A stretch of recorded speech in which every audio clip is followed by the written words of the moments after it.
Welcome to Washington East to West Sports. This is episode 59. I am Matt Beatty, joined alongside, as usual, by Sean Beatty and Kevin Ardall. If you want to get involved in the show, go ahead and tweet us. I'm at Beatty_Matt. Sean is at Sean_Beatty. Kev's at Kev's Believe. First name believes being a 3. Subscribe to us on YouTube. Let us know what you think in the comments below. Follow our page on the Eli Network. But let's talk first about the Seattle Sounders. So they fell 2-1 on Sunday to the Houston Dynamo. Only one goal from the Sounders. So we got to go to the man who has continued to bless the Sounders. Kevin, what were you feeling, and why did you halt the Sounders' 5-game win streak? I was kind of crabby on Sunday. Just kind of a long work week. I just needed to be honest, I was actually distracted. I thought about blessing him, but I went out and saw a movie instead, and I forgot to bless him beforehand. So that's pretty kind of much what happened. I tried to use the excuse of that but it's honestly, I was off the ball of my usual blessings. So my apologies to the Sounders. I mean, you're still in the playoffs. I will try to make time for you this week. Stop DMing me. Okay. We'll get back on track. There's just a lot of stuff going on. The movie was important. But we'll get back on track this week. Yeah. Jimmy Medranda with the only goal. Sean, what do you think of the Sounders and Kevin not letting them continue their win streak? Well, I just feel it's incredibly rude that Kevin would do that intentionally. But 4-game win streak. My apologies. I said 5. Yeah, keep going. I was gonna say they looked really dominant in their 4 games too. You're never gonna win like all the games, so yeah, at some point you're gonna lose. Like honestly, and it was a 2-1. It was a close game. They made a couple mistakes, and Houston got a couple favorable calls. But like, even with that said, like they didn't play great.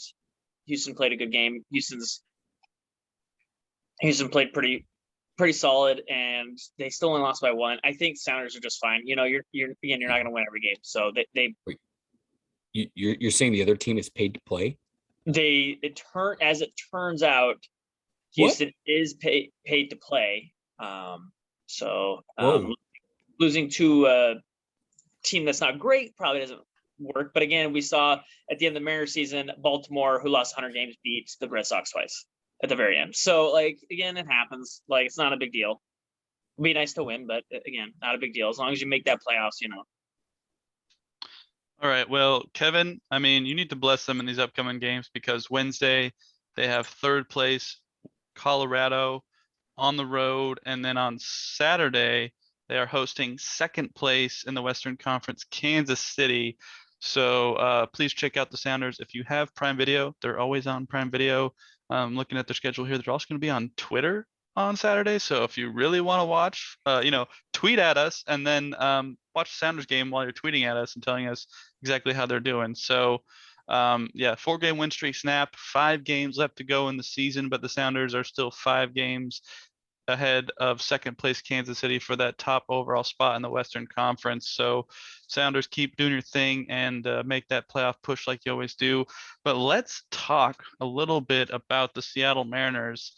And I wasn't sure if either of you had seen this, but Mitch Haniger wrote a column for the Players Tribune. It is linked there in our show document if neither of you have seen it, but basically kind of let people know what he's been going through for the last couple of years with the injuries and stuff like that. And I just wanted to see what you guys thought about it. Sean, it sounds like you read it. Yeah. Well, Kevin, did you read it as well? No, but Okay. I pretty much got the summary of it. Okay. I read it, and the Mitch Haniger part, I mean, obviously there's some little things in there. You knew the big overarching stuff with the consistent injuries and the being frustrated and all that stuff. The best part was I'm gonna swear here, was we're gonna end this fucking drought. That part, how could you not read that and get pumped up? Mitch Haniger was mad they didn't end it. He was a couple times throughout the article, he referenced that they didn't get it done. He didn't want to sugarcoat it, was I believe his quote in the first paragraph. But because everyone, we on this podcast were like, it was a good year. They view it as a fun year but that was not their goal. And he made that very clear multiple times through this article. And that line, "We're going to end this drought," was pretty. It shows that he, I think, wants to stay. He wants to be part of this. Julio and Jared have tweeted at each other, "We're going to end this." When the Washington Nationals went a couple years ago, they were the last team other than the Mariners to play in the World Series. They tweeted at each other saying, "We'll bring this team here one day." JP loves it. So I mean, I like how these guys are all talking, and they played a lot better this year. So I think it's good. I think it was a good read. If you guys haven't had a chance to read it, to everybody out there, it's a really good read, and I liked it. Yeah, I'll comment since I also read it as well. Like you mentioned, Sean, it was good to hear him say that. It's, you guys have both mentioned it's, you don't want to break just a drought just to end a drought, and I completely understand what you guys are saying there. But at least it's good to hear from the players' perspective that they are also kind of feeling the same way as a lot of fans are. Just make the postseason. I understand you guys have said that you don't want to make it a one and done, get the wild card, lose, and that's that's fair. That's understandable. The Yankees. No, you can make the wild card and lose, but just don't make it as like someone had to make the wild card situation. Like, have a legit chance to win the game. That's all I really want. If you lose the game, then you lose the game. But like, don't get embarrassed. Yeah, I mean, baseball's playoff system is ridiculous, but that's an entirely different topic. Yeah, but if Mariners made it this year, they would have got embarrassed. Maybe. I mean, you never know. But anyway, it's good to hear that Mitch and his team wants to break the curse. They are well aware of the curse. I guess it is a curse at this point, since they said it. But the drought, or whatever you want to call it, and it's good that the players are focused on that, because you want to get into the postseason. You want to play meaningful games in October, and it's good that this team realizes what this fan base wants and needs, and they are well aware of that fact. And I think Mitch saying it in words and writing is really good, because, like you said, Sean, it does seem like he wants to be here. He had a couple rough years with the injury, and reading his history where he had that just freak accident, and then it led to a back surgery, and then it led to this, and then he was out for a couple of years. So he came back, played really well, had a bunch of home runs, over 100 RBIs. So it's good to hear that Mitch likes being here, wants to be here, and he's aware that fans want to see them in the playoffs, whether it's one game or more than that. Just get in the dance. That's all that matters, and then whatever happens, happens. Kevin, any thoughts? Yeah, it's kind of, if you're a Mariners fan, it's exciting to see that they're kind of coming together like that. At the same time, too, from what it sounds like, Mitch kind of knows that this team was kind of lucky to be where they were at. I mean, they're a good ball club, but I mean, the run differential kind of speaks for itself, the negative run differential. And I think they know that they're not satisfied with it, and they want to get better. That's the main thing. What you should always strive for is never be satisfied, and always try to push yourself to the next level. That's how you keep going as an athlete. And that's what makes the great players great. I mean, as we'll get to in a little later, I mean, freaking Russell Wilson was on the field practicing with nothing. That's the type of stuff I want to see out of like people like Mitch Haniger, especially after the season he just had, of being kind of our star player of almost 40 home runs and over 100 RBIs. Like, you hope that you can come back with consistency, and the things that he mentioned that he did in the offseason that hopefully he continues to improve on, doing batting practice and trying to hit things, stuff that he's not comfortable hitting outside of his comfort zone. That's how you get better at what you're doing. If you keep practicing what you're good at, you're never going to progress forward, because it's not always going to give you that. And I think that kind of showed this year that he had worked on what he was bad at, in the box, and it definitely showed. Can he get better at it? Of course. But I mean, even though almost 40 home runs and 100 RBIs is pretty darn good, I'll take that every year. But it's exciting to see that he wants to stay here, because I think he's a good dude, and I would love to have him as a part of the core, whether if he's in the outfield or as DH. And I think he brings good leadership to this team.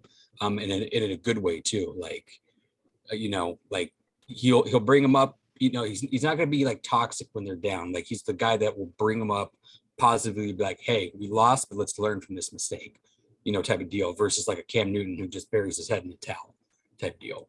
That's the type of people I want on this team. So other than that, I plan to read it probably here this week, and yeah, let's hopefully see some good moves in the offseason. For sure. And also, Julio Rodriguez started a YouTube channel. Please feel free to check him out on that. But let's talk a little bit about some NHL hockey, and let's talk specifically about the Seattle Kraken. My computer's a little bit slow right now, but I am currently bringing up the Kraken schedule, and I know they did lose tonight 6-1 to the Philadelphia Flyers. Not good. But their week hasn't been too bad. They got their first win in franchise history, 4-3 against Nashville last Thursday. Saturday, they were in Columbus, 2-1 overtime loss. And as I mentioned, the 6-1 loss today. So they are 1-2-1 right now. So, I'll just go ahead and start. I mean, this is a new team. They are still figuring out their line mates. Grubauer hasn't been as good as he was last year so far. That's only minorly concerning at best, or I guess at worst. But this team has some pieces. I like the way that Brandon Tanev has been playing. Carson Soucy, Vince Dunn got the first fight in Nashville. So just getting the guys going, that's good. And the Ryan Donato line, Jonas Damsgaard looks good. So there are some things to be optimistic about this team. And it's only been 4 games. So you've got 82 games in a season, so you got 78 left. There's plenty of time for this team to figure things out. And as we mentioned, the Pacific Division is the Pacific Division as far as we know so far. So there's plenty of time left. They have New Jersey tomorrow. I guess we're recording on Monday, so this might be out by the time New Jersey's either lost or won. But there's the home opener this Saturday as well, and I will be there, so I'll give a live report. Kevin, any thoughts? Have you watched any hockey this week? Sadly, no. I'm planning to with the upcoming, because I'm gonna have a little bit more time off coming up here soon. So I'm gonna try to analyze some games and just take down whatever. I mean, like I said, I'm kind of a hockey noob, so I'm not gonna really give you a whole bunch of statistics and stuff like that. But for a brand new team that's expansion team, this is kind of what you expect. For the most part, like the fact that they've already gotten a win is good in my opinion. And it's just these type of things, especially with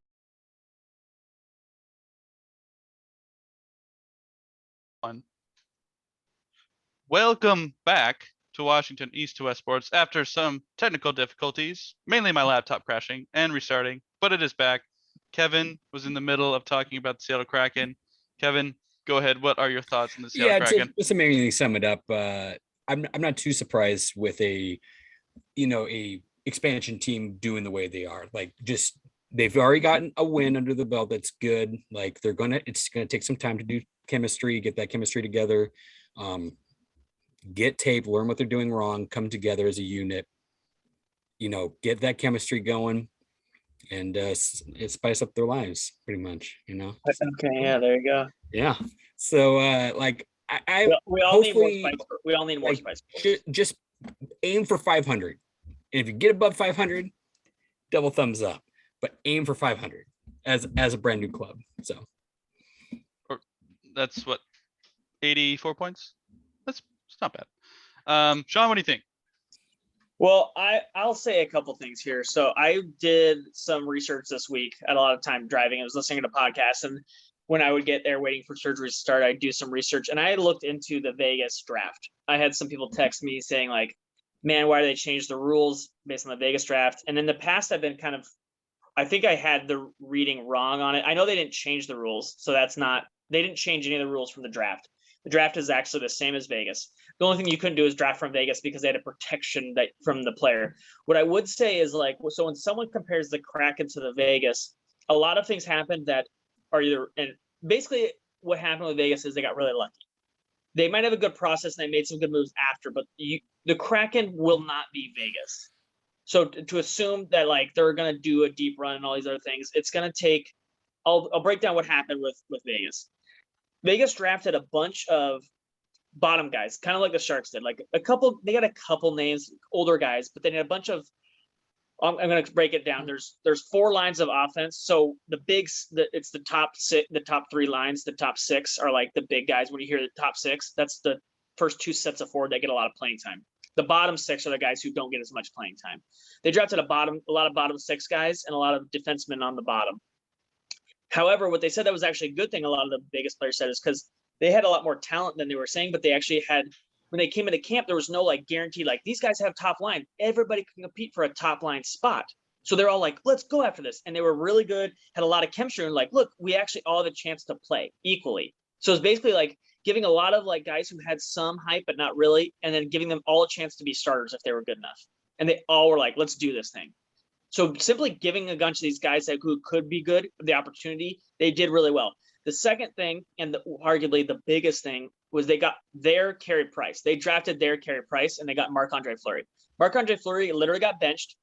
And then they went with a goalie named Murray, who took them to the Stanley Cup. I know firsthand because they beat my Sharks in that Stanley Cup with Murray, and Marc-Andre Fleury was sitting on the bench the entire time, didn't play. Everyone's like, oh, Fleury. No, he sat the entire time. This other kid came up, and they're like, you know what? We don't need you anymore, Fleury. Get out. And he hadn't played very well. That's why he lost his job. So Fleury was old, had a big contract, and lost his starting job. He was just a backup at that point. So they were dumping him. They didn't need him. And they're like, well, he's not good anymore anyways. Who cares? They then draft Fleury, hope he works out well, and then became literally the best goalie in the league for 3 years. Like he was never the best goalie in the league before, but then suddenly became better than he'd ever been. I mean, he was pretty good in his early years with Pittsburgh. Pretty good, but again, he lost his job before they won the Stanley Cup, like that year, that whole year. But he'd already won 2, so. Well, Crosby and Malkin had more, but he was never the best goalie in the league. He was never the best goalie in the league. He was top 5 maybe at best, but he was never top 3. Like there's always an odd guy, and then there's always the king, and then there's always Carey Price, like young Carey Price. Those 2, and then there was a third guy that always rotated in and out of like whoever was like doing really well that year. Bishop was there a couple times. It was just the third goalie is always kind of random. But like Fleury was a solid goalie, but he was never like a huge top goalie. He won a Vezina with Vegas, which is the award for best goalie. But like, and then immediately Vegas gets rid of him this last year. But like, he became the best goalie. He had a .930 winning save percentage. Like he went crazy. So, and then Vegas was like, holy crap, we drafted really well. We drafted all these guys that no one else wanted. Got the goalie who's literally played better than he's ever played in his life. We better make some trades. And they made 3 really good trades, basically got an entire first line, who are now all hurt for Vegas. But like they got all these good guys for relatively cheap, and then just turned into a monster because of that. It was none of those 3 things are easily replicatable for the Kraken. So anyone who's like, those are the 3 things that happened. They made smart trades, got a little bit lucky on their draft, and then got super lucky on their goalie. And I like Grubauer. There's nothing wrong with that, but I don't think he's going to turn into what Fleury turned into to carry a team that early like that, because Fleury just carried that team. They weren't good enough to win without Fleury. Then they made their trades to get other good players to supplement that, and didn't give up a ton to get those players. So I don't see that first part of Grubauer being able to carry this team to the point where then they are in the position to make the trades. So what we saw and what we're kind of expecting was the Kraken to struggle to score some goals. They scored a couple goals early, but again, these last couple of games are kind of more what I expect. 2 goals, maybe, you got to shoot it out. And Grubauer, Matthew, I think Grubauer actually has been pretty good, other than today. Like today was just an awful day.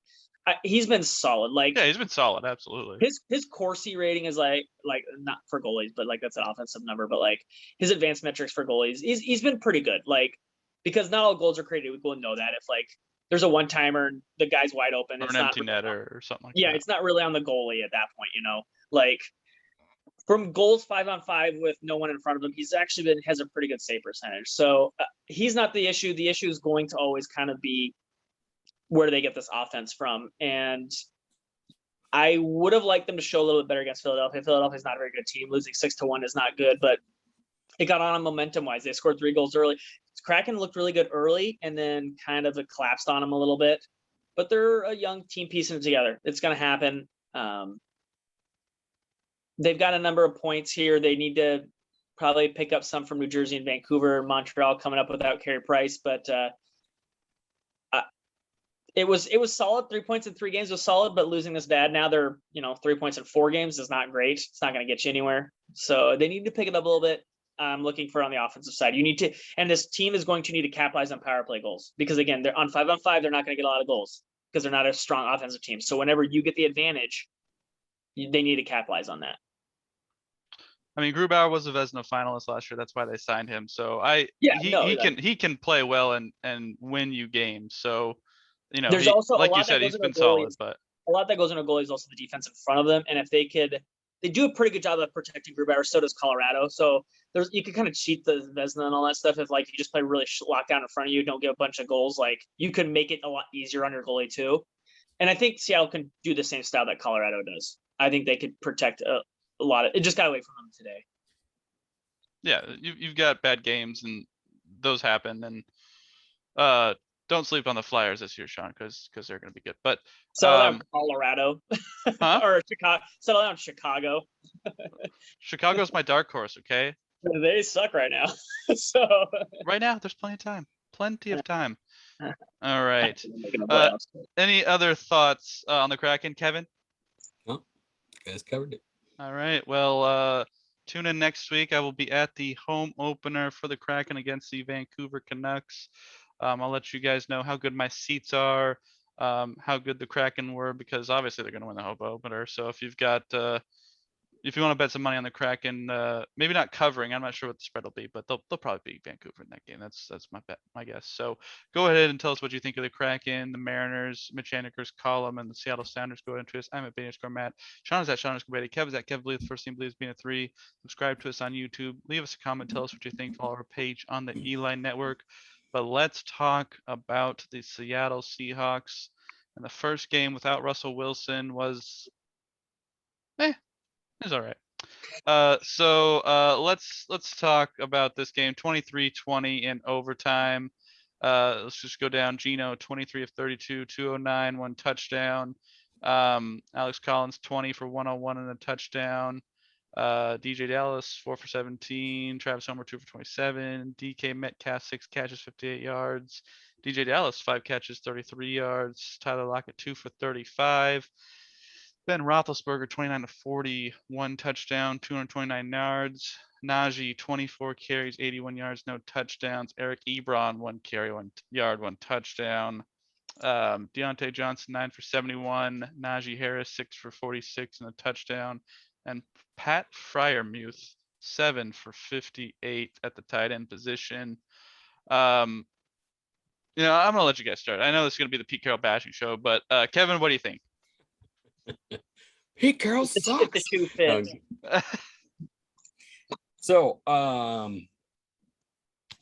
where to begin? I will say I did like, as I was kind of previously mentioning, I like that Russell was out on the field, just doing invisible snap counts, adjusting the defense, practicing like that. Just shows you why Russell's Russell. Like, yeah. This game, let's start with the first half, was just ugly, bowling shoe ugly, and I like bowling. Yeah. It wasn't really that good.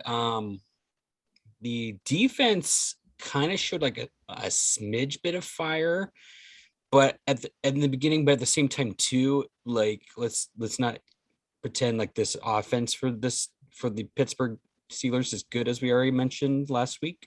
They're not really that good. So I kind of put it more toward Pittsburgh being poopy on offense, because they're just like, let's pound the ball. Yeah, there was let's start with the offense. They just were not giving, they were just not taking what was being given to them in the beginning. There was just weird plays. Like I never want to see Gerald Everett on a jet sweep. That's not a way to start out the game, Pete. Like what are we doing? a tight end on a jet sweep. Stop it. Even though technically Pittsburgh got a touchdown off of it. That was kind of, I thought that was kind of adorable, but you still shouldn't do it, by the way.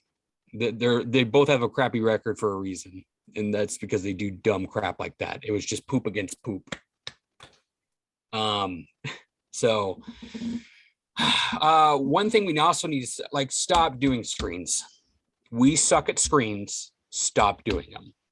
Like, we went to the screen game way too often in this game and it did nothing. Stop doing screens, or get better at doing screens if you're going to want to do screens, because you suck at them right now. You just absolutely suck at screens.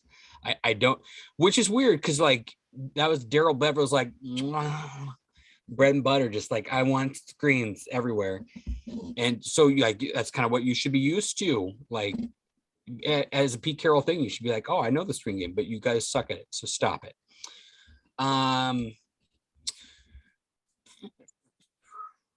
Defensively, yeah, it wasn't great. I will say, I guess I'm going by halves, so they gave up the 14. Yeah, let's go to the second half real quick, and then I'll kind of go into an evaluation. Second half, Pittsburgh D, and they even said this at halftime. Pittsburgh D expected them to throw the ball because they're down 14. Pete Carroll, apparently they don't watch Pete Carroll because Pete Carroll's like, I'm going to run that ball. I'm going to run that ball all day.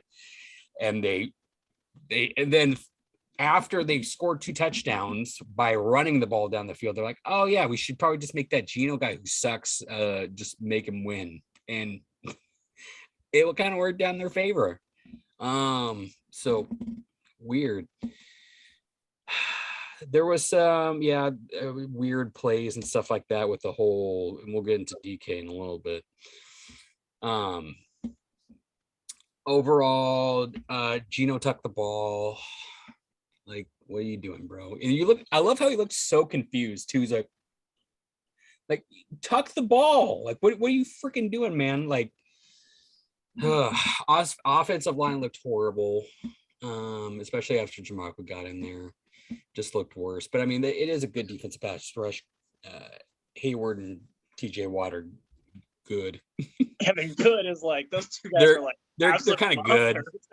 they're kind of good. So, but I mean, that's what you're being in this division. You should be used to going against good D lines. Like that's the thing you should be up for. So, the whole running the ball thing, like, stack the box against them and let's see what happens. Like, I mean, Alex Collins played great. Travis Homer had some pretty good, like, Travis Homer kind of surprised me. He was like the surprise on the offense this game. He had some good cut spins. So I was kind of surprised by that. Let's see. Thank you to Swain for being the second smartest receiver on the team behind freaking Tyler Lockett. Because DK Metcalf's an idiot. Like, go out of bounds, you freaking, like,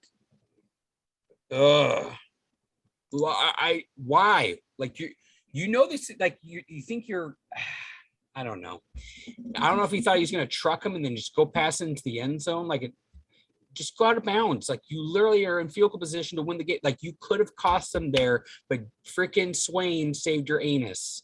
You idiots. It didn't matter in the end anywho, but still. Defensively, the only things that really stood out, Trey Brown looked actually good, kind of. So you need to play that kid more and let Mr. Sidney Jones sit, because he is a hot pile of dog crap. Yeah. Hopefully, I don't know how Sidney Jones, hopefully he's okay. Speaking of okay, we have gotten the news, and we'll get to that in a moment. Darrell Taylor is looking like he's good. So that was a scary sight to see. I'm glad that looks like the signs are good, that he's okay. Because you never really ever want to see that on any team. Jamal Adams sucks. I mean, I'm glad people are starting to see it. Like, I was super surprised. Like, a lot of my timeline was just noticing that Jamal Adams sucks, especially after his whole "I'm the best safety in the league," and then literally has a to football. be fair, it was a meme. It was a meme, to be fair, but yeah. Yes, literally has a football that he's like any safety intercepts that ball, and he's just like, I want to make a tackle. Just goes off his face like a freaking idiot. Literally tackles his own corner on a play and hits his own corner out of bounds instead of tackling a player because he doesn't know how to control his body, like I've been mentioning on this podcast since the beginning of the season. He's terrible at football. I don't know why we paid him. Oh, I do. It's because let's get to the Pete Carroll bashing session. Woo! Yes, Pete Carroll needs to be fired very, very soon because he is a hot pile of crap. Just player talent evaluation, terrible. Like, and the funny thing is too, people are going to be like, "Oh my gosh, Pete Carroll turned around by running the ball." I'm like, no, Pete Carroll turned it around because Pittsburgh's defensive scheme was thought that he would be an idiot, because like when you're down 14, you want to throw to get yourself back into the game because you know that not every drive is going to be successful. So the quick game of just throwing the ball down the field, but I know you have a backup, you don't have Russell Wilson type of deal, so that's kind of it was just more like bad defensive scheming versus Pete Carroll doing good things. It's just be like that. I mean, there were some good runs. I'm not trying to take a whole lot away from Alex Collins. I thought Alex Collins had a solid night along with the running backs, but like, let's not act like this is going to be successful for the future. It's not. We saw what happens when we're out with Russell Wilson, and that is we lose to very bad teams like the Pittsburgh Steelers. Because if Russell's in this game, we win this, like, period. Like, there's no doubt about it. But so all in all, fire Pete Carroll. It's terrible. Let's just get somebody new in there. I don't care who it is. I'll go in there. I'll volunteer. I know Sean will probably will. Yeah. So I'll pass it off. Sean? I don't want to repeat too much of what Kevin said, but what I will say is, for all the people who thought Geno Smith was going to tear it up from his garbage time touchdown last year, I told you so. Geno Smith was horrible. Geno Smith was actively terrible. Negative 0.23 EPA per play, which is bad running back EPA numbers, let alone unacceptable quarterback numbers. I saw a stat here. He had the lowest active air yards, 107, I think is what it ended up being, of any quarterback in a long time. 104 so it was his total air yards, balls traveling in air, which is it's astronomically low. And Kevin's point about the run defense and what Pete Carroll changed, I don't think Pittsburgh's pass defense is actually bad. Now, these numbers aren't updated because they update on Tuesdays with the programs that we all run and everything like that, because you have to incorporate all the teams and the games aren't done. So usually update Tuesday morning. But Pittsburgh coming in was a terrible pass defense and a great run defense. So, and the Seahawks are not good at running the football and good at passing the football. So Pittsburgh was like, they're going to throw. And then Pete ran a couple times. And that's why it worked. But in the long run, if you were like going to build sustainable success off that, and they got their chunk yards from throwing the football. They didn't get their chunk yards from running the football. If you're going to like constantly just run it, they would have stopped you eventually. Like Pittsburgh can do that very well. Pittsburgh's defense is very good. I don't hold Geno accountable for a lot of that, how bad he was, because again, Pittsburgh is really good at basically everything. They have two, best pass rusher in the league, and then one of the best, if not the best, defensive tackle in the league. So, I mean, just and that's just two of the guys. So it was ugly game for both offenses. Both offenses totally suck. If Pittsburgh was a decent offense, not even a good offense, if they were just decent, okay, like I don't know. Oh shoot, I just had it up here a second ago. I don't know, like the Colts, maybe the Patriots. The Seahawks, this game's over at halftime. Like, there's no way. Federal are just so bad at football right now. Based on a composite of like a number of either gradings, EPA, DOVA, things like that. He ranks about the 25th ranked quarterback out of 32 this year. He's just pure garbage, like absolute trash. And the other ones below are, like they're the Tyler Heineke's of the world, the Jared Goffs of the world. So it's just not good. Like the defense, yeah, they looked better, but again, they got the benefit of the doubt because Pittsburgh can only literally do one thing. I don't think Ben Roethlisberger is a year later Drew Brees. He can't throw the ball 20 yards. It's really pathetic to watch him try to throw footballs. He's just not good at it anymore. So, yeah, I don't really take a lot good from this game. Alex Collins, Kevin, I think looked good. I don't think the deep offensive line looked terrible. But again, like Kevin's point, they didn't look great. But again, who they were playing. If we're going to knock the defense for it, who they are playing does take into account. That is a hard defense to go against, especially pass rush, especially with a new quarterback and a new running back. It's not the easiest thing in the world. DK, you need to pull your head out of your ass. That was not good. That almost ended the game. You didn't need it either. Going out of bounds was the best thing. Like fighting for that extra yards wasn't good anyways. It was across the board bad. The defensive tackle for the Seahawks keep playing pretty well. Al Woods and Poona Ford, I think, are still really good. So, and Bobby Wagner up the middle, they're fantastic. Kevin, just so you know why Brown played the first, he playing earlier in the game, but then Pete benched him because he wanted to play Sidney Jones some more. And he only played at the end of the game because Sidney Jones got hurt. So Pete's, again, massive knowledge of DBs allowed him to bench the better player in the middle of a game again, Ryan Neal, and then play Sidney Jones on top of that, who I don't want to tell you his grade, but he's 110th.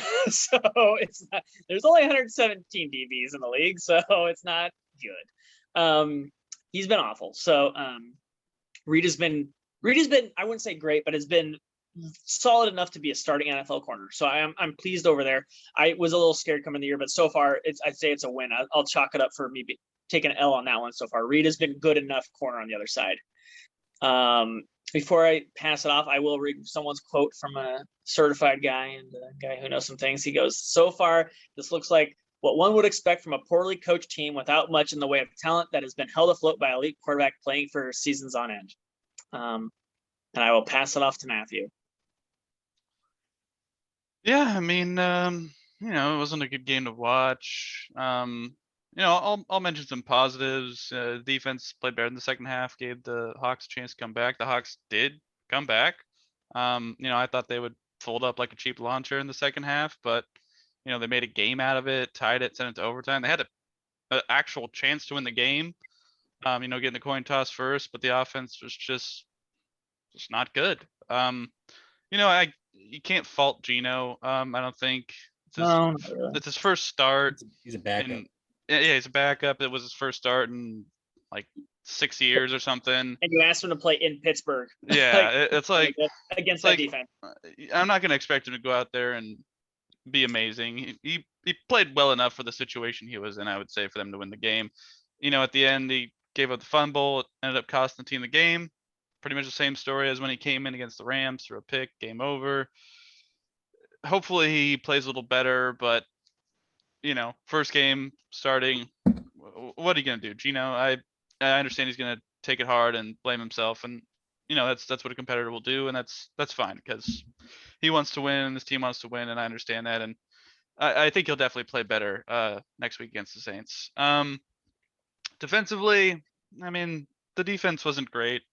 It could have been better. It could have been much worse, absolutely too. In terms of the Jamal Adams stuff, I'm totally over seeing people talk about it on Twitter because everyone was telling me we have to sign him because of what we gave up for him. I still don't believe that. I don't understand why that had to be a thing. And now he's on this team long term and we're paying him a lot. If he's so bad, I don't understand why we had to pay him just because we gave up a bunch. Like that's just illogical to me, but whatever. No, I agree. Yeah. So I guess we're kind of stuck with him at this point. No, you got to try to get the system around him. Like you can't give up that and then give up the player. Like I mean, I would rather you admit the mistake, give up the player, and move Yeah, on. then Like, resign. Like that's your next option. Like you do that, and then you make your big trade, give up that too much for him, then cut him the next year. Just turn in your papers. We're done with this. Both of you, turn in your papers. Pete and John, we'd be done with that at that point. If you, that's such an L to take, and I just mean, like ruin Sean, everything. this is capitalism. The guys at the top are not going to take the fall. You know that. Like, I what know, are you going to but do? like, oh, I will say this. I just found this out on Twitter. The best in the game thing, Jamal Adams did it because the guy who was in the video, the best in the nation, got shot and killed last week. So he was paying homage to him. Oh, So yeah. that just came. I just saw that. So just to clarify, for Okay. Jamal Adams' sake, yeah. I mean, I kind of get where Matthew's at the same time too. It's kind of the Kyler Murray aspect to where you drafted Josh Rosen in the first round, and then you found out he sucks balls, so you need to cut ties and then go later and get. Well, now you gave everyone up got two. fired there, Kevin. The GM and the head coach were Yeah, I fired. know. That drafted Rosen. I know. And see, that's the thing. They're just not gonna. Unfortunately, though, like in this situation, like Pete should know that he's. I mean, because like, who's gonna fire him? Like Paul Allen's dead, and then like his sister doesn't give a shit, and then the other majority shareholders are like, we don't even know who the fuck they are. So it's pretty much just Pete running the damn thing. So like, just fucking cut ties with them. He sucks. Like, I don't know what to do at this Matt, point. you finish this point. Yeah. So I mean, Jamal, you did bring a good point there. Like, Josh Rosen was terrible. Kyler Murray, understandably, Sean, you're right. They got rid of the coach and the GM, but they're the highest people in the company. Rarely does that happen. Trey Brown, I thought played pretty well while he was out there. That play in overtime where he basically meets that guy as he catches the ball and holds him from not getting a first down to get us the ball back. That was an impressive play by Trey Brown there. I was really impressed by him. He's finally healthy, so hopefully we see more of this and he proves to be a good draft pick and a starter on this team for years to come. I am just really tired of seeing linemen drop back into coverage like Benson Mayowa or Al Woods or Carlos Dunlap. And honestly, Jordan Brooks is awful in coverage as well. Like he's just, he sticks out. Like KJ used to have his spot and KJ was great. And Jordan is not KJ and he's asked to play as KJ and he's just not playing like KJ. And we can wish that KJ was back, but it's not going to happen. So Jordan Brooks needs to play better, needs to cover better because he's generally going to get the tight ends. And so far he's been eaten alive unless he takes a guy in the slot. And that's a mismatch all day long. Every quarterback in the league is going to take advantage of that. So please stop putting Jordan Brooks on slot receivers because that's, if I'm the quarterback, I'm taking that matchup every time. I don't even need to see the rest of the field. Like it's over.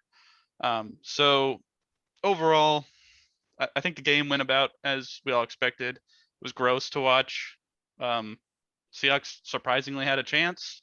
They just couldn't get it done. So it's this team has no Russell Wilson, so it's kind of is what it is right now. I think they're kind of at the Mariners level of expectations where, they're not really expected to do much. And if they do something, that's cool, I guess. So let's move on. Actually, let's just touch on the fact that Russell Wilson, Chris Carson on the IR. I figured we all knew Russell Wilson was going to go on the IR. He said he's going to try and be back in 3 weeks. That's just so unlikely. Chris Carson was a surprising one because he's been kind of banged up. Now he's officially on IR, so he's out for 3 weeks. Just want to get quick reactions from you guys before we move on a little bit. But that was shocking to me because Chris Carson, he's been kind of banged up throughout his career. So the injury is not surprising. It's the fact that it seemed like he was going to be on the mend, and then he's put on IR. So as at least for the foreseeable future, it's Alex Collins.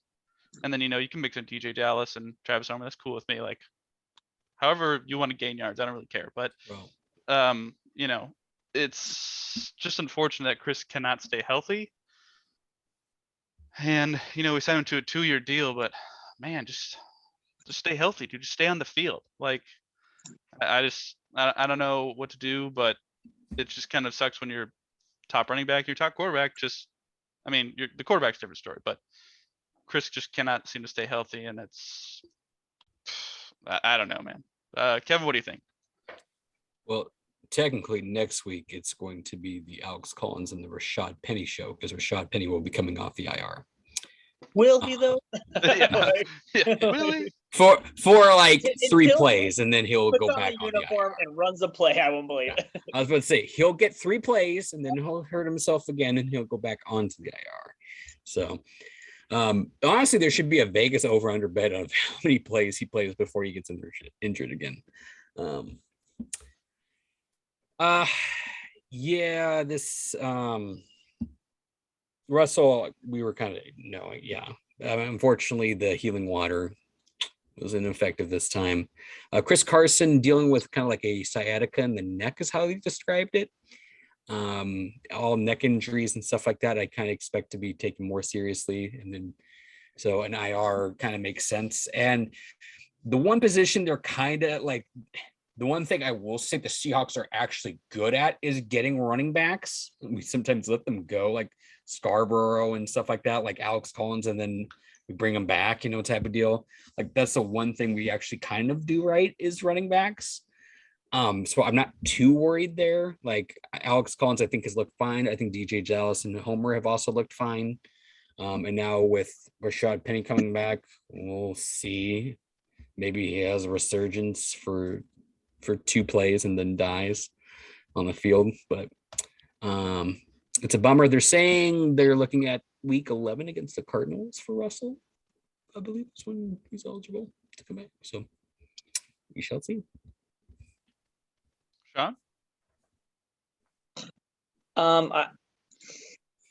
I heard rumblings that Chris Carson was going to go on it before he did, so I guess I wasn't too surprised. But it's kind of why you don't sign running backs. I mean, they get hurt a lot, and I like they're easily replaceable. I like what Kevin said. The other 3 guys we got played pretty well. DJ Dallas, I think, deserved more a better crack at the job. Camp. So I'm glad to see he's getting more playing time. He's doing stuff with it, so I like that. And Alex Collins looks really good, and Homer looked good when he had the ball. So I'm okay with them running those 3 out. I don't think that's going to be an issue with Carson being out. It would honestly, he's the best of the 4. Having him would be there, but again, it's a very marginal benefit. So I'm not losing sleep over it. But any amount of bodies you can have to keep pressure off of Geno next week, because the Saints are really good. If you think the Pittsburgh defense is really good, the Saints defense has been super good this year. So it might be another ugly game for the Seahawks offense. I'm hoping not, but yeah, they need some help there. Hopefully they can trick somebody into doing something again on offense. And unfortunately, with their offense, and unfortunately, the Saints offense isn't as bad as Pittsburgh's offense either. So. All right, well, let's talk about the rest of the NFC West. San Francisco was resting at home in Santa Clara or wherever they live, probably San Francisco-ish area. But did we check they lost anyone on the IR during that time? Because I mean, they just can't get. I don't think so. Did they lose? Did someone hurt themselves like on vacation? Did someone get stung by a jellyfish or whatever they do? Holy shit! I don't think so. Sneezed and broke a rib. Yeah, but they went a week without IRing someone. Okay. But I did pick up Jeff Wilson in one of my fantasy leagues, so I hope he comes back this week because that would be nice. I'm really low on running backs, but you mean you don't like XFL third stringers being your starting running back? I mean, I also have Trey Sermon in another league, and that doesn't work out well. So exactly. Arizona Cardinals went to Cleveland and dominated 37-13. The Rams went to face the New York Giants and won 38-11. We'll just go quickly on this. I mean, Kyler's the best quarterback in this division and quite possibly in the league. I don't think it's much of a debate at this point. There are some good quarterbacks, of course. Aaron Rodgers is playing well. Tom Brady is playing well. Even Matthew Stafford is playing well. But at this point in time, Kyler Murray is the best quarterback in this league. And if you want to make an argument against it, cool. But, I mean, he's winning football games. He's dominating the stat sheet. Like, I'll just let us speak for himself. The Rams played the Giants, and the Giants are the Giants. So not totally surprising there. And Matthew Stafford got a nice little rest there in like the second half. So, the Rams and the Cardinals, pretty clearly the top two teams in this division at this point. Sean? Oh, 1 second. Go to Kevin real quick. Yep. I have more numbers to pull up. Rams dominating the Giants. Giants have just, I don't know what the hell the Giants are, man. Like, they have they got more in Galladay and stuff like that, and then the running game just sucks. Their O-line, I don't know. And the defense should be better than what it is, but it's not. So I don't know what's going on there. I thought honestly thought the Browns would put up a little bit more fight, but Baker Mayfield just looked complete garbage. Yeah, he was banged up, so I mean, yes, you can't. Totally he does have a torn muscle in his yeah. But then he shouldn't be out there because he just looked awful. Yeah, like awful. I mean, we've seen what Case Keenum can do. He's taken a team to an NFC championship. And I'm not saying it was all him, of course, but like he's serviceable. Well, on a Hail Mary against Drew Brees, but like, can I say, like, Baker Mayfield, you've been sacked 5 times this year in 6 games on 4th down. Just throw the freaking football. If it's picked, it doesn't matter. If you take the sack, you give up the ball. Just throw the effing football. You were inside the Arizona 25 and took a sack. The only result of a sack is you lose the football. If you just throw a Hail Mary up there, like Kevin said with Case Keenum, you could catch it. Like, who knows? Like, but you don't get that opportunity if you take the freaking sack. Stop taking sacks on 4th down. Yeah. Sorry. It's okay.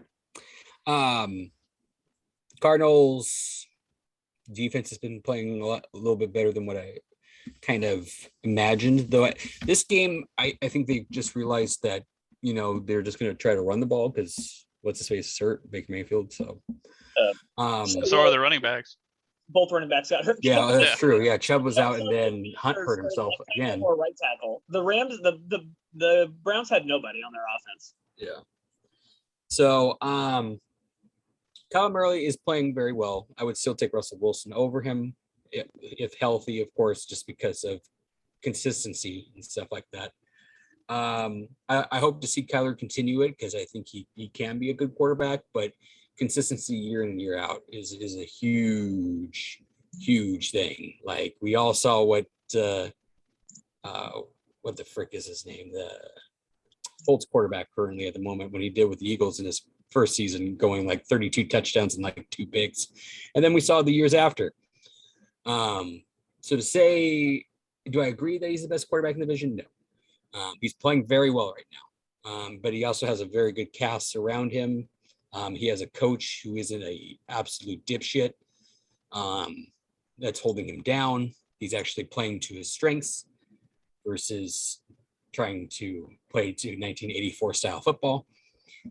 But like, I'm not going to take anything from Kyle. Like Kyle Murray is playing very good football right now. So we'll see if it can continue.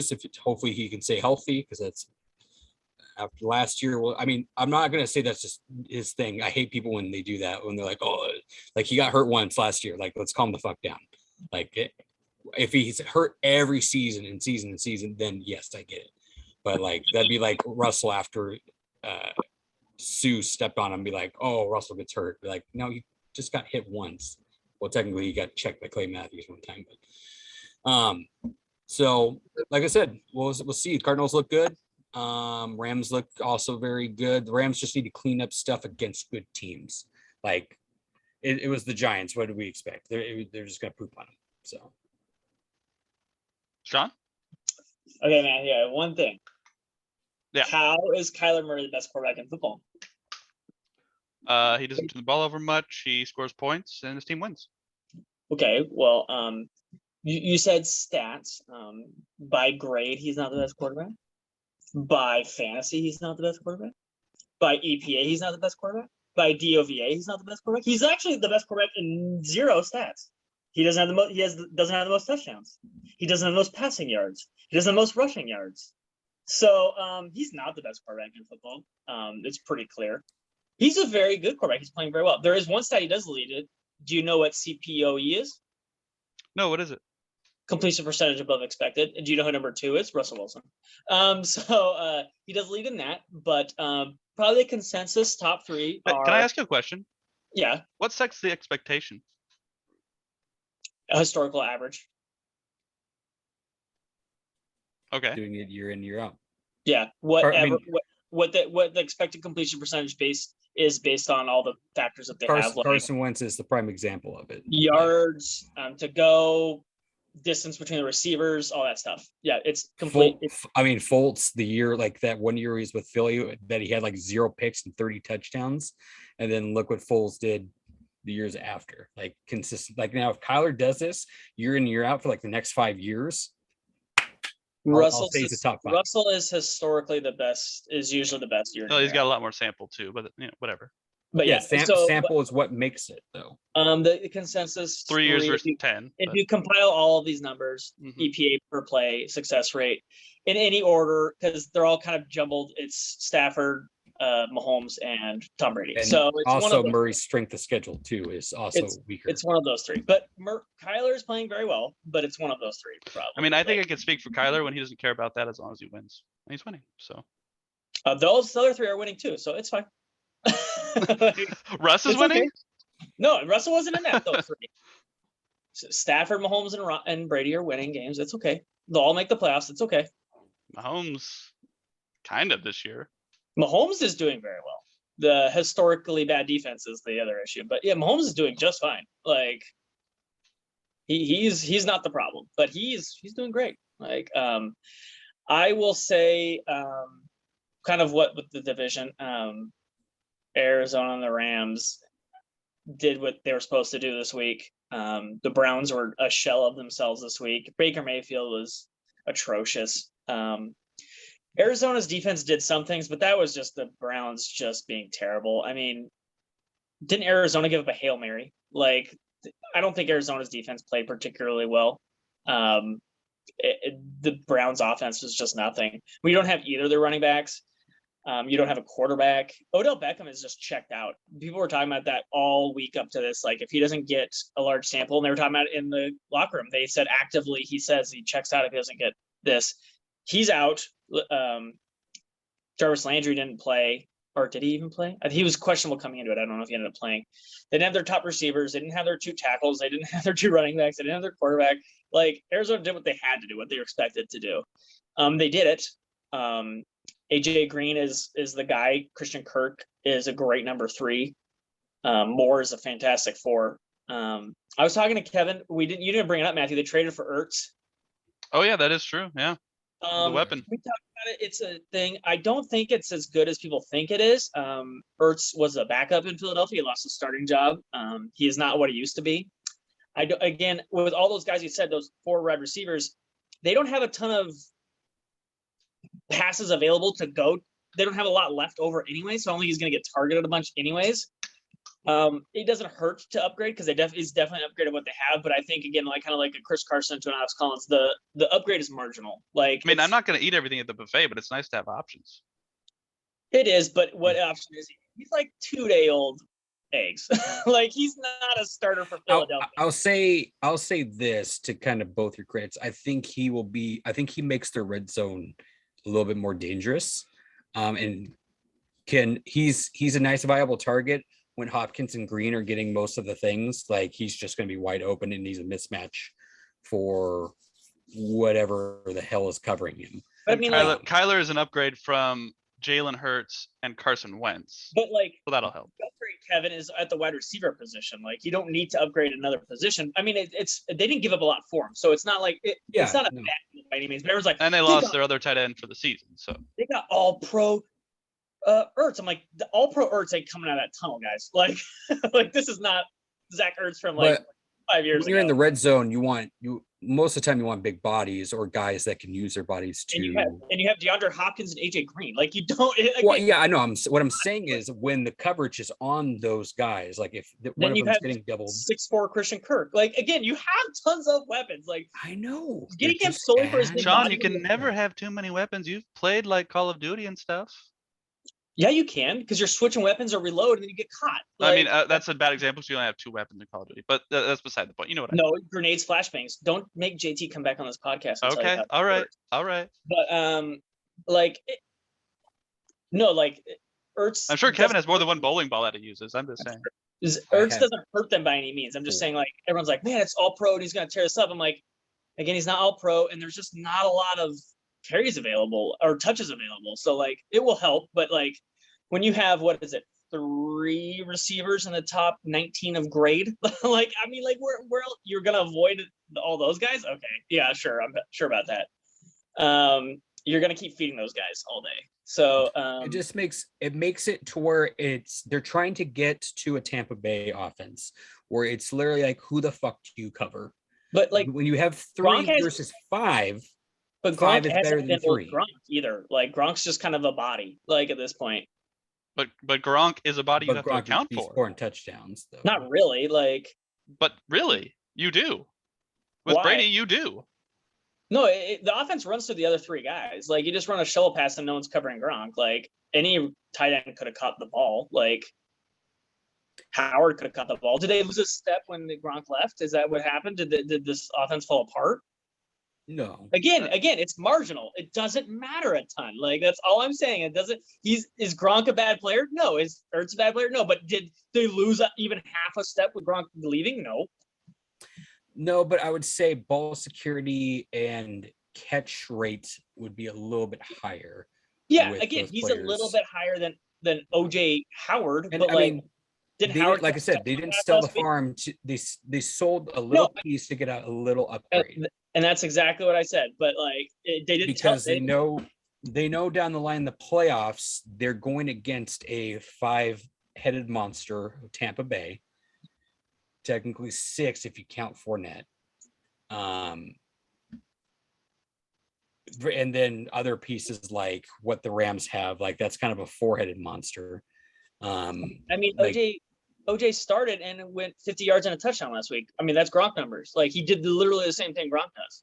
So I'm just saying, like, it's marginal. Gronk's a better blocker and those other things, but like, again, like, Ertz is more of it's closer to a lateral move than this huge upgrade people are thinking about. It's a huge upgrade over what they have left, but like, I'm just saying, like, I don't never hurts, as we know.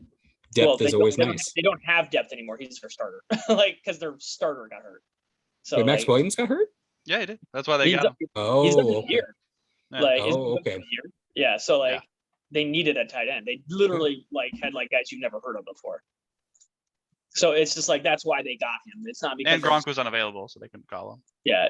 They're Daryl Daniels as their starting tight end this week. That guy. Although it was really weird because I had Ertz in fantasy and it gave me 0 points when the Cardinals played, but then it gave me my points back after they were done playing since he had already played that week. That was real weird.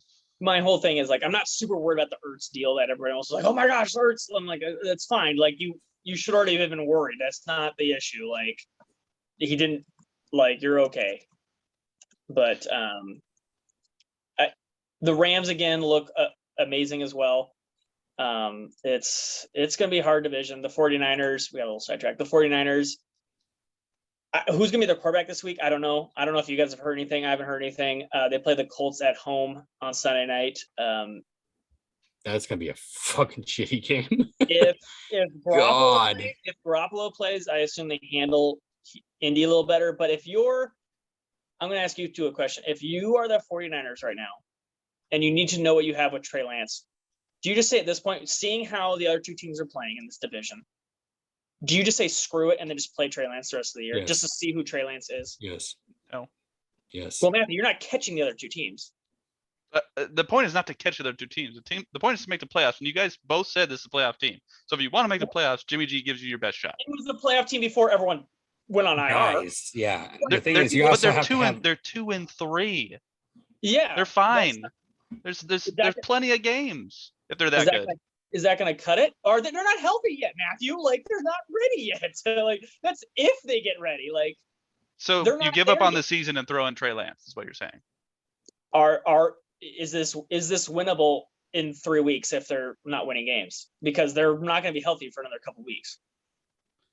I think Jimmy G gives you the best chance to win if you want Is to win. Jimmy G even healthy right now? Well, I mean, if either of them can play, of course, you pick the healthy one. Like, that's really the But question like, here. Matthew, that's the question we're saying. Like, okay, so like if they don't play because neither of them are healthy currently at the moment, like, and it goes like again at this point, we're saying in the predicting the future, this season's probably lost. Oh, okay. I see what you're saying. I Like, mean, because even if one of them plays, I guess. they're both clearly hurt right now. Like even if either of them play, they both have major injuries. And So, honestly, like, too, Jimmy G is not giving you a whole lot more. We're not acting like Jimmy G's out there slinging it like Russell Wilson. Like this is still a run first, even if it is the XFL running back. It is still going to be a run first offense because Kyle Shanahan does that. Like they literally called me and they're like, "Do you want to play?" And I was like, "I guess if you need me to, like, you better pay me an ass ton of money." But like, even if I'm out there, they're still going to feed me the ball, and I'm going to get murdered. Like, But Matthew, to your point, here's what you're saying. Okay, if they're out of it, sure, play Trey Lance, see what you got. I'm totally cool with that. But if you're trying to win games and get to the playoffs, you put in Jim G, pending they're both healthy if you have a choice. That's what the problem is they have probably 4 guaranteed losses, even if Jimmy G plays already left in their schedule. So they're looking at 10-7. Best case scenario. probably gets you in the playoffs, I would That's say. best case scenario if they don't screw up. That probably gets you in the playoffs, I would say. That's if they win out the other games, Matthew. What if they mess one up? I mean, that doesn't include losing to Seattle, which they could easily do because Russell will be back by then. I mean, you're playing on theoreticals, but they're going to beat the Cardinals, Matthew. You just talked the Cardinals up. They're going to beat the Rams. They could. Are they going to? You going to put money on it? No, I'm picking Kyler all day long. We're going to chalk it up as a loss. Okay, so let's move on. Like, they're going to beat the Rams. Let's chalk it up as a loss. Let's move on. Like, they could be the Rams, but they can honestly. I think we're kind of putting Trey Lance. Like Trey Lance played better in his last performance. What they need to do is just run the offense that they run with Jimmy G, but with Trey Lance. Like he gives you more options. Like Jimmy G is not like a perfect thrower. He still throws ducks. Jimmy G's a mess. Like, yeah, or not. Trey Lance is a mess. They're both, yeah, but he's going to get better though. The thing is, what Trey Lance gives you that Jimmy D doesn't is the legs to go downfield, and also the arm to go downfield. Like Trey Lance has the ability to throw a 50-yard ball. Like literally nothing.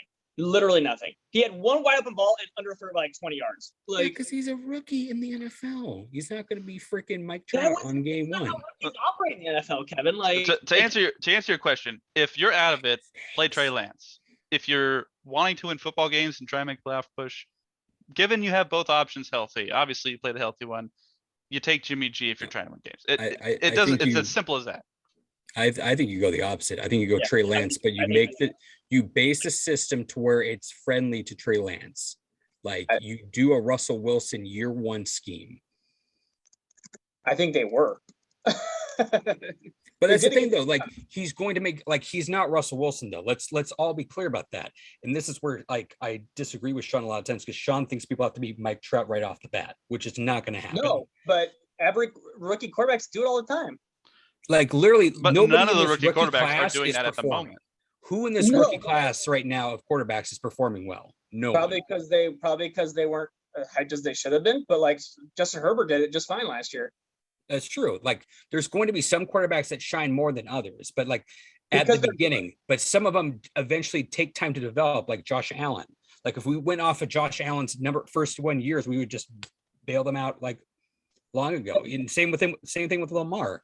Like some quarterbacks are not going to be Mike Trout right off the bat, but they can get to Mike Trout stat level after 2 or 3 years of practice. Lamar went to the playoffs his rookie year. What's up? Lamar went to the playoffs his rookie year.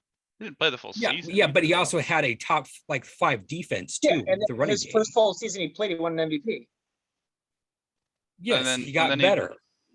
Lost in the first round. So, but I'm saying that's not all first round quarterbacks. Like even Kyler Murray for the first 2 years didn't play. Now Kyler Murray's playing well.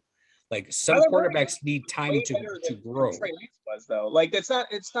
Like Sean, I don't think you can argue historically that rookie quarterbacks in their first year do not win football games. They might show signs, but they don't win football games. I'm not saying that they have to come in and just be awesome, but Trey Lance has been the opposite of awesome.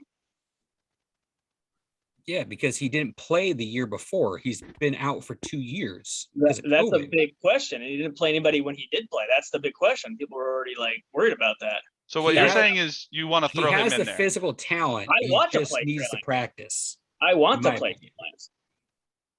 I think with reps under his belt, he can go back.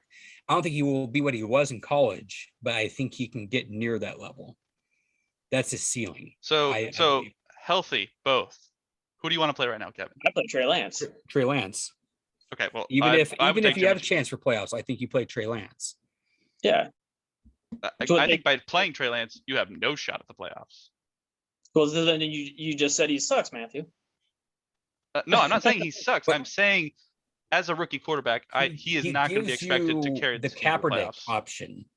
Like he makes your offense more diverse versus like when you have Jimmy G back there, like Yeah. you're not expecting Jimmy G to run it for 10 yards, where Trey Lance can run it for 10 plus yards. Yeah, we get And that. also their running backs in a I pistol formation, if you have 2 on each side, like it's the whole Kaepernick 2011 scenario. Like who the fuck's getting the ball back there?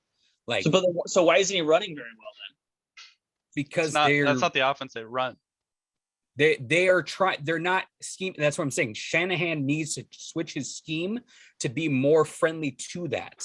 They were design running a shitload against the Seahawks and didn't work. Because Trey Lance is still growing. Like it's something that he's going to have And to Jimmy develop hurt his into. calf, Sean. He's going to make, No, yeah, that's he's what going to I'm make saying. They did mistakes. adjust the offense for Trey Lance against the Seahawks, and it didn't work. But like, I'm not going to cut a number 3 overall pick just because of how he's played in 4 games. I don't say cut him, but I'm just saying like it is worrisome that he's been this bad. You thought the same thing with Jared Kelnick like 3 months ago, and then September hit. Like, and I was saying the same thing to you then. Like, you have this thing where like you want to see Mike Trout like right then and there, or they're dog shit. Kevin, Like, your example's terrible. Mike Trout was shit his first year. I'm saying you want to see Mike Trout skills now for people in their first year. Jared Kelly Like, can end the year it good. takes time. Edward Encarnacion was dog shit for his first 4 years and then turned into a fucking all-star at age 29. Bank on that though. That is not the norm. Like No, More- not the norm is everybody turning into an absolute all-pro all-star within their first year. Start a shitty quarterback for 4 years and then be like, I hope he's good 5th year. Like that's not. Well, no, that's what I'm saying. Start him now so that you now know I'm agreeing. whether you're going to get your judgment based. But I think you have a better shot with it because of his legs and his ability to throw a deep ball. Well, I think Matthew's right. I think if you're going to win games, the better shot's Jimmy G right now. But long term, you need to know who Trey Lance is, so you need to play Trey Lance. With what your injuries are and stuff like that, I think Lance is going to get more accurate with the ball versus Jimmy G's still going to throw ducks. Let's move on. Let's segue. Let's segue here. We're running out of time here, so we'll just do quick Saints at Seahawks. Monday Night Football, 5:15 in Seattle. Saints coming off a bye. They're currently 3-2. That's right. Yeah, 3-2. Seahawks 2-4. I'll just go quickly here. Stop Alvin Kamara, and let's see what Jameis can do, because Jameis is kind of a weird grab bag of completely terrible I think Michael Thomas comes back next week too. Oh God. Yeah, it's still Jameis back there though. So Jameis isn't terrible. Like I got news for you. Jameis is not that bad. Like Jameis can sling it. He might throw some. The offense runs through Alvin Kamara. Looking at the film, I think we can all say that. Smith right now, but offense should run through Jameis, but so I would like them to stop Alvin Kamara, sell out to stop Alvin Kamara, and let's see what Jameis can do, because Jameis's track record is not great. He's been all right in New Orleans. I would rather have Jameis beat me than Alvin Kamara beat me. And let's make a prediction. Let's see, because the Saints have been so inconsistent this year. Coming off a bye, I think they'll be all right.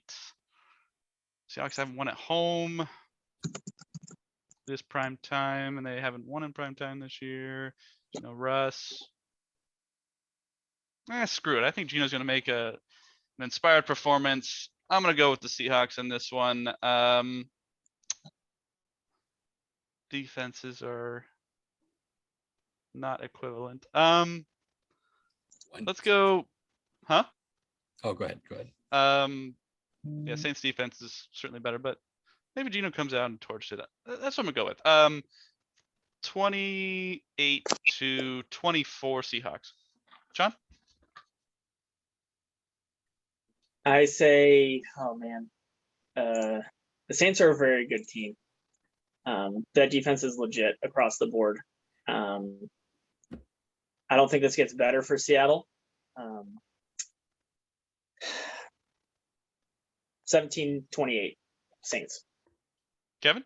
That's more like, and I saw a score before the Pittsburgh game that people had the Seahawks winning 28-20. In what world of magical, like weird ass does Geno Smith get us 28 points? Like Russell numbers? Like, no, I disagree. Like, you're going against a very good defense. Yeah, it's gonna be bad, like real bad. Like we don't even know how Shell's gonna be and how Lewis is. Jamarco Jones look like crap. Jonnu Smith has just been tearing shit up. Jonnu Smith's gonna be a problem that we need to solve too. Like the Kamara game is important, but we also have to stop that Jonnu Smith guy. And if Michael Thomas comes back, God help us, because this defense is terrible. If Michael Thomas is back, I'm going to say it's probably going to be like 35. And also to remind Matthew, the last time that Jameis Winston was here with Tampa Bay, he was slinging it on our asses and scored more than 30 points on us, just as a heads up. I'll have to look up the score. But Jameis Winston. Oh, I remember I had Mike Evans in that game. Yeah, Jameis Winston threw for like 3 or 4 touchdowns. Like, the dude can sling it. That was always Jameis could do that. And the dude can also throw to the other team. So, I mean, yeah, that's never know true. who's gonna show up. That's very true. But he's also playing for a better team and a better coach. Well, ish. To your point, I think Arians misused Winston. I don't think Sean Payton's using Winston actually correctly that much, but he's using him less shitty. Yeah. I will say, if Michael Thomas is there, 35 for the Saints. If he's not, 27, 14. All right, let's go down the NFC West. Indianapolis at San Francisco. Let's say quarterback that's playing for the Niners and who we think is going to win. I think Jimmy will be back, and I think Indianapolis wins this game. Sean? I really have no idea. I guess Garoppolo returned, but Trey Lance is still out. But Jimmy was limited still. So I mean, who knows? Who was the third option? Like, who is their guy if they don't play? CJ Beathard still? Nick Mullins? No, one of them left. One of them Nick left. Mullins is gone. Yeah, that's it. Is Beathard still there? I don't even know, but like, it doesn't really matter. But yeah, man, if